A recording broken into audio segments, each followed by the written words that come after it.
새벽나라 친구 여러분 안녕하세요. 오늘 여러분과 함께 말씀을 나누게 된 이상옥 전도사입니다. 여러분들은 속담을 많이 아시나요? 속담은 삶의 지혜를 짧지만 번뜩이는 문장으로 표현하는 아주 재미있는 말인데요. 속담 중에는 특별히 말의 중요성에 대해서 많이 이야기하는 것을 알 수 있습니다. 말 한마디로 천냥 빚을 갚는다.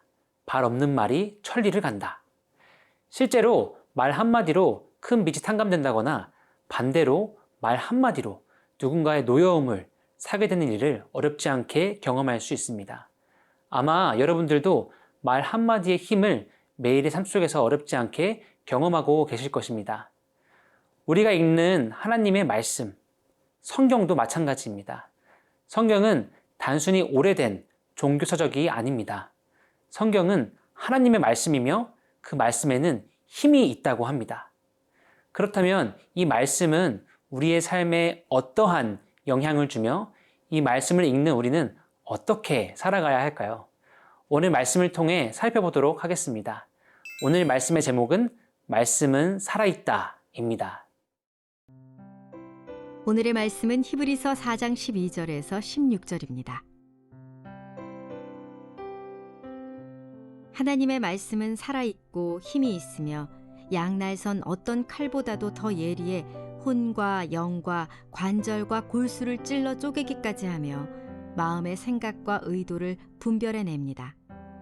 그러므로 어떤 피조물이라도 하나님 앞에 숨을 수 없고 오히려 모든 것은 우리에게서 진술을 받으실 그분의 눈앞에 벌거벗은 채 드러나 있습니다. 이와 같이 우리에게 하늘로 올라가신 위대한 대제사장 곧 하나님의 아들 예수가 계시니 우리가 고백한 신앙을 굳게 지킵시다. 이는 우리에게 계신 대제사장은 우리의 연약함을 동정하지 못하시는 분이 아니며 또한 모든 면에서 우리와 동일하게 시험을 당하셨으나 죄가 없으신 분이기 때문입니다. 그러므로 자비하심을 얻고 필요할 때 도우시는 은혜를 얻기 위해 은혜의 보좌 앞으로 담대히 나아갑시다. 오늘 말씀은 우리가 많이 암송하는 구절 중 하나인데요. 12절에서 13절 말씀을 함께 읽도록 하겠습니다. 하나님의 말씀은 살아있고 힘이 있으며 양날선 어떤 칼보다도 더 예리해 혼과 영과 관절과 골수를 찔러 쪼개기까지 하며 마음의 생각과 의도를 분별해냅니다. 그러므로 어떤 피조물이라도 하나님 앞에 숨을 수 없고 오히려 모든 것은 우리에게서 진술을 받으실 그분의 눈앞에 벌거벗은 채 드러나 있습니다. 하나님의 말씀은 살아있고 12절 말씀을 원어로 보게 되면 가장 처음 시작하는 단어가 살아있고 라는 단어입니다. 여기서 살아있다는 살아있음을 준다, 즉 생명을 준다 라는 느낌의 아주 역동적인 살아있음을 의미하고 있다고 합니다. 그렇다면 살아있는 하나님의 말씀은 우리의 삶을 어떻게 생명의 길로 인도할까요? 하나님의 말씀은 살아있어서 칼보다 예리하고 단순히 육신을 찢는 칼이 아니라 혼과 영의 깊은 곳까지 찔러 쪼갠다고 합니다. 우리말에도 이와 비슷한 표현으로 심장에 비수를 꽂다 라는 말이 있는데요. 비수란 짧은 칼을 의미하는데 물리적으로 비수를 꽂는다 라는 뜻이 아니라 마음에 큰 상처를 준다 라는 표현으로 사용됩니다. 이처럼 하나님의 말씀은 혼과 영을 찔러 쪼개서 우리의 마음의 생각과 의도를 분별해낸다고 합니다.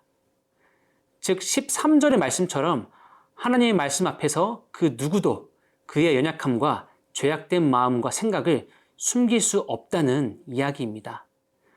마치 짜장면을 먹으러 갈 때 우리는 검정색 옷을 입고 갑니다. 왜냐하면 짜장면이 옷에 튀어도 티가 안 나기 때문이죠. 하지만 흰 옷을 입게 된다면 옷에 묻어있는 얼룩이 분명하게 드러납니다. 하나님의 말씀은 마치 흰 옷처럼 우리의 얼룩들, 연약함과 죄를 드러나게 합니다. 그래서 그 누구도 하나님의 말씀 앞에 온전할 수 없게 되는 것이죠. 사랑하는 새벽나라 친구 여러분, 여러분은 설교나 큐티를 통해 하나님의 말씀을 만나게 될 때 나의 깊은 마음속까지 꿰뚫어 보시는 살아있는 말씀의 힘을 느끼신 적이 있나요? 오늘 이 말씀을 통해서 우리 안에 숨겨져 있는 내가 알지 못하는 작은 연약함과 죄악들까지도 하나님의 말씀 앞에 드러나기를 소망합니다.